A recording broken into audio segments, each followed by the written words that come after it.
Pre, may kwento ako sa'yo, pre. Alam mo, nung kabataan ko, pre, bata pa ako nun eh. Galing ako sa bahay ng lola ko. Kaya, pinuntahan ko yung bahay ng lolo ko. Magbarilo kami ng ibon eh. Biglang nahulog na lang yung ibon, pre. Pumutok na pala yung baril ko. Pinuntahan ko agad.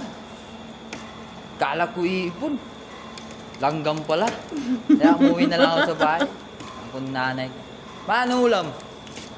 Sabi niya, baka na. Pumunta agad ako ng kusina. Pre. Pagbukas ko, uy, Lucky Me!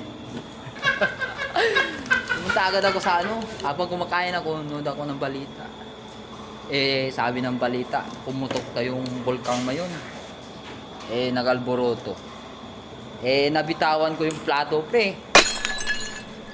Nagising ako agad, Iba na pala yung nagalboroto, pre. Nagdadabog na pala yung asawa ko. Anong oras na? Di ka pa gumigising. Late ka na.